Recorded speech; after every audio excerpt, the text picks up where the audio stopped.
Hi all, welcome to Vijayamala சக்கரவர்த்தி channel.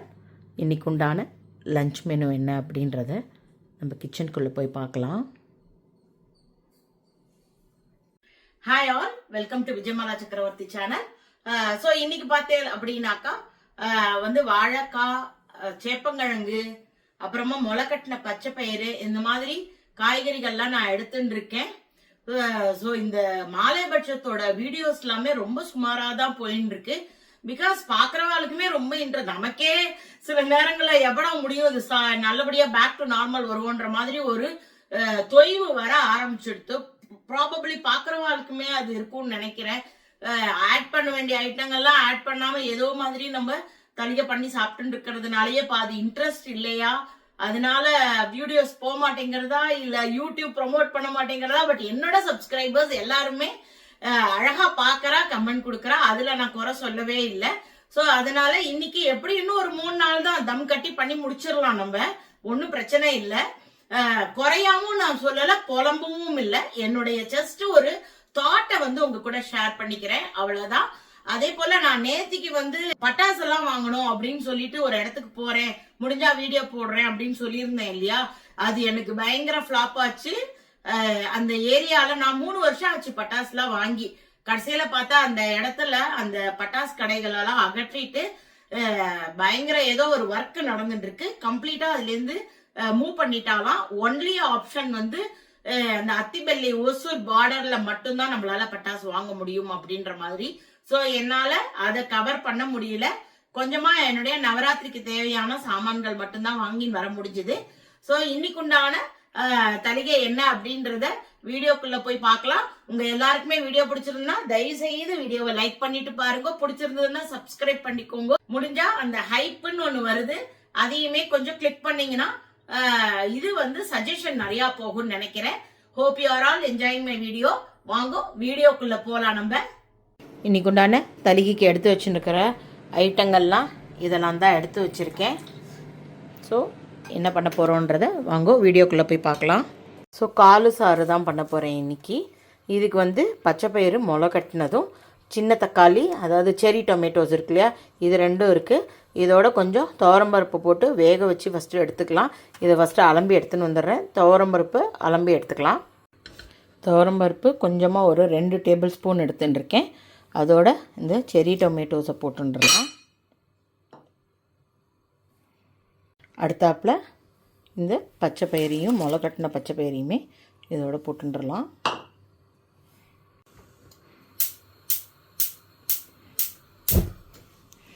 ஒரு 3-4 sound விட்டு எடுத்துக்கலாம்.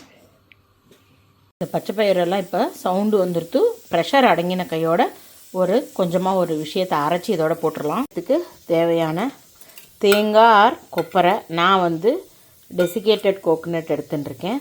அதுக்கப்புறமா சாம்பார் தூள், சாம்பார் பொடி ஒரு 2 டேபிள் ஸ்பூன் போட்டுருக்கேன். கருவேப்பிலை கொஞ்சம் தாராளமாக வாசனையாக இருக்கும்.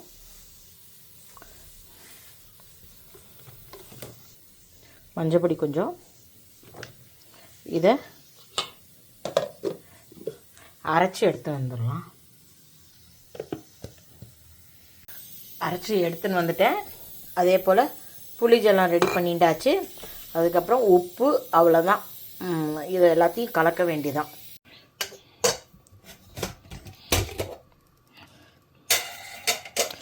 அப்பா பச்சை பயிறு, பருப்பு, அப்புறமா இதெல்லாமே நல்லா வெந்துடுத்து. இப்போ நம்ம அரைச்ச சாமான்கள்லாம் 1 by 1 ஆட் பண்ணிக்கலாம். அடுப்பு ஆன் பண்ணிட்டுருக்கேன்.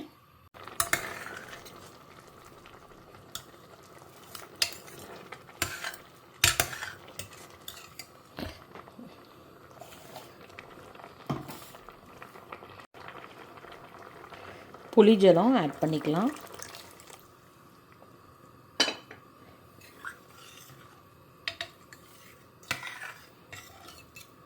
இட்லி தோசைக்கெல்லாமும் நல்லாயிருக்கும் இது. அதுக்கப்புறமா அரைச்ச விழுது,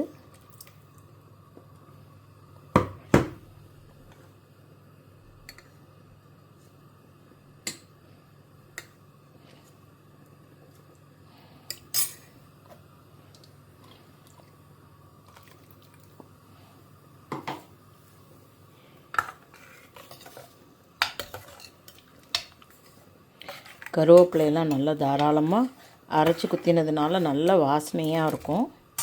அதுக்கப்புறமா உப்பு,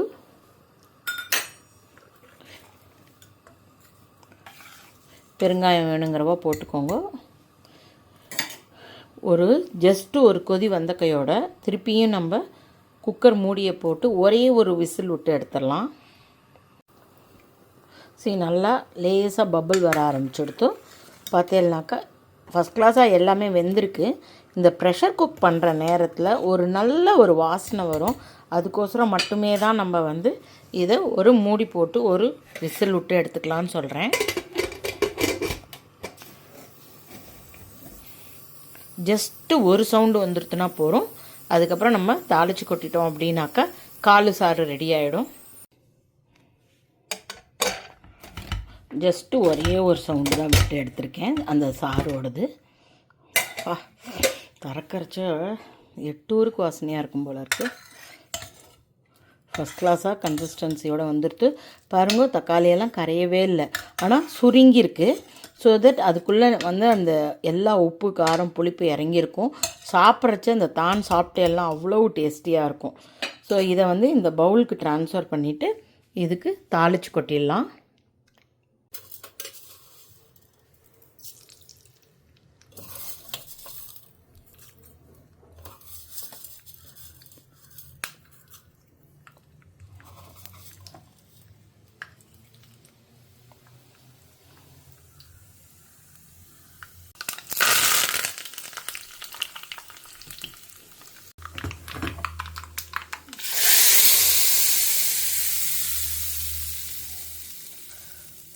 காலு சாறு ரெடி ஆகிடுத்து. அடுத்தாப்பில் நம்ம வாழைக்காய் பொடி மாஸ் பண்ணிக்கலாம். வாழைக்காயை கட் பண்ணி குக்கரில் போட்டுன்ட்டேன்.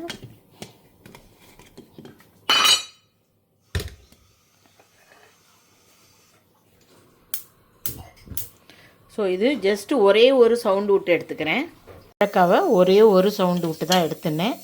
பார்க்கலாம் எப்படி இருக்குன்னு.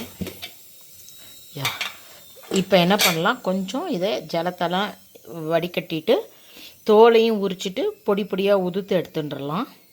நல்லா ஆறுனதுக்கப்புறமா நீங்கள் என்ன பண்ணுங்க, இந்த வாழைக்காயை உதுத்து எடுத்துனா நல்லா வரும். இப்போ இல்லைன்னா ரொம்ப சூடாக பண்ண எல்லாம் குழஞ்சி போயிடும்.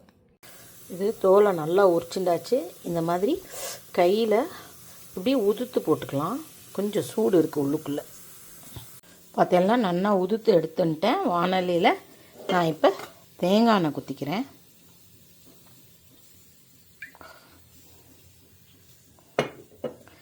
எண்ணெய் கொஞ்சம் சுடட்டும்.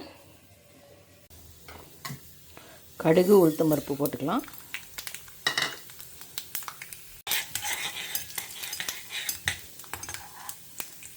பருப்பு லேசாக சகத்த ஆரம்பிக்கிறது.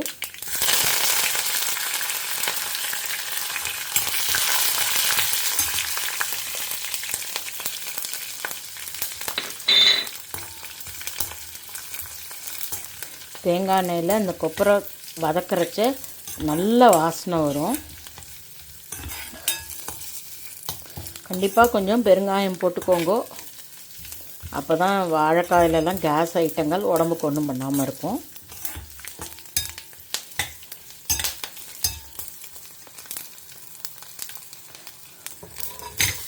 உதுத்து வச்ச வாழைக்காய்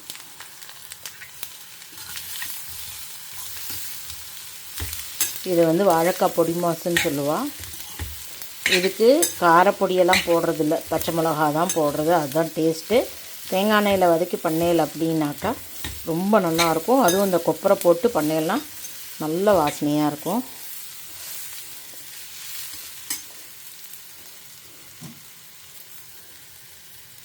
கொஞ்சமாக மஞ்சள் பொடி,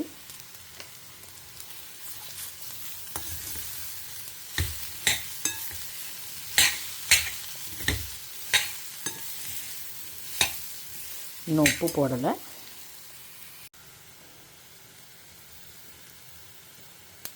உப்பு போட்டாச்சு.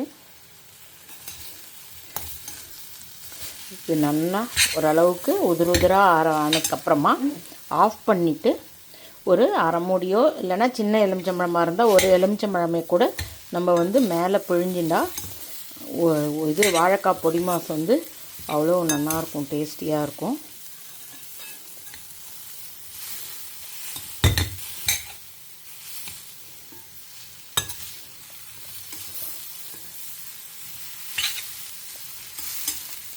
ஒரு 2 to 3 மினிட்ஸில் ஆஃப் பண்ணிடலாம்.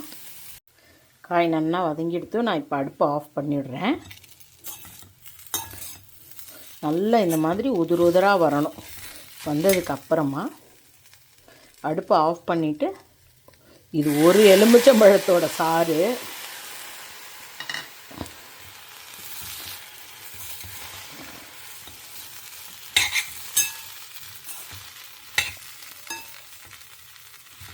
சுத்தமாக எலுமிச்சம்பழமே இல்லை இதில். எனக்கு தெரியாமல் இருந்தால் கூட பரவாயில்ல, கொஞ்சம் புளிப்பு தெரிஞ்சதுன்னா நல்லாயிருக்கும். அப்போ தான் அது இந்த பொடி மாசை வந்து ஜஸ்டிஃபை பண்ணுற மாதிரி இருக்கும் டேஸ்ட்டு. ஸோ வாழைக்காய் பொடி மாஸ் ரெடி ஆகிடுத்து. வாழைக்காய் பொடி மாஸ் ரெடி ஆகிடுத்து. அடுத்தாப்பில் நம்ம சேப்பக்கிழங்கு வதக்கல் வந்து ஃப்ரை பண்ணிடலாம். சேப்பங்கிழங்கு பண்ணுறதுக்கு முன்னாடி நம்ம சாதம் வச்சுடலாம். ஸோ தட் சேப்பங்கிழங்கு வதங்குற வேலைக்கு சாதம் கரெக்டாக ரெடி ஆகிடும். சைமல்டேனியஸாக 2 வேலைகள் பண்ணிடலாம்.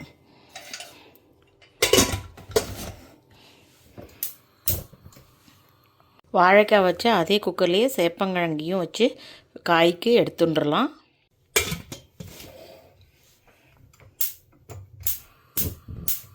இது ஒரு 3 சவுண்டோ இல்லைனா 2 சவுண்டு வந்தால் கூட போகிறோம். பேசிக் தாளிப்புகள் தான். இது கடுகு, உளுத்தம்பருப்பு, கடலப்பருப்பு, சேப்பங்கிழங்கு தோலை உரித்து வச்சுட்டாச்சு. சாதம் ரெடியாகின்னு இருக்கு. இது ரெகுலராக பண்ணுற இதை போட்டு தாளிப்பு தான், வேறு ஒன்றும் இல்லை. இதை கடைசியாக ரோஸ்ட் பண்ணிவிட்டு காமிக்கிறேன்.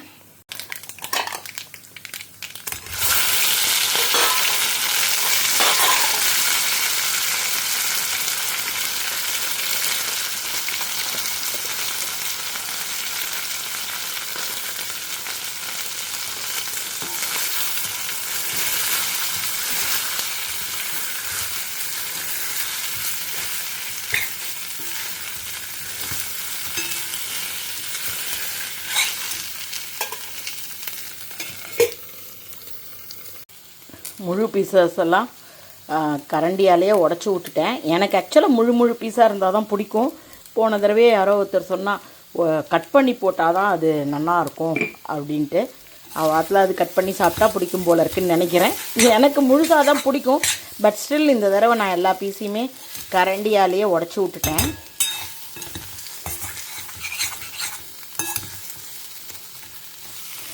இதெல்லாமே பியூர்லி என்ன சொல்கிறது, இந்த காமெடி மாதிரி தான். போத்தின்னும் படுத்துக்கலாம், படுத்தின்னும் போத்திக்கலாம். எப்படி வேணால் அவாளுக்கு டேஸ்ட் பிரகாரம் நம்ம வதக்கிக்க வேண்டிதான். ஹார்ட் அண்ட் ஃபாஸ்ட் ரூல் எதுவுமே கிடையாது இதில். நல்லா பார்த்தேன்னா பாத்திரத்தில் பாருங்கள் ஒட்டாமல் வந்திருக்கு. கொஞ்சம் கூட ஒட்டவே இல்லை பாருங்கள். பாத்திரம் சுத்தமாக ஒட்டாது எங்கேயுமே. ஸோ இது இந்த அளவுக்கு வந்த கையோட நான் என்ன பண்ணிவிடுவேன், அடுப்பை ஆஃப் பண்ணிவிட்டு மைக்ரோவேவ் பவுலில் ட்ரான்ஸ்ஃபர் பண்ணி நான் வந்து மைக்ரோவேவில் ஒரு 10 நிமிஷம் வச்சுருவேன். ஸோ தட் அது இன்னும் கொஞ்சம் நல்லா சுருங்கி நல்லா கரக்கரான்னு ஆகிடும். ஓரெல்லாம் உள்ளெல்லாம் கிடையாது, ஒன்லி அவுட்டர் பார்ட் கரக்கரான்னு ஆகும். அப்படி இருந்தால் ரொம்ப பிடிக்கும். ஸோ நான் அதை மைக்ரோவேவில் வச்சுடுறேன். மாலைபட்சம் ஆல்மோஸ்ட் எண்டுக்கு வந்துட்டே இருக்குது. வெள்ளி, சனி, ஞாயிறு முடிஞ்சிருத்துனாக்கா திங்கக்கிழமையிலேருந்து நவராத்திரி ஆரம்பம். ஸோ இன்றைக்குண்டான தளிகை என்ன அப்படின்னு பார்த்தாக்கா சுட சுட சாதம் பண்ணியிருக்கேன்.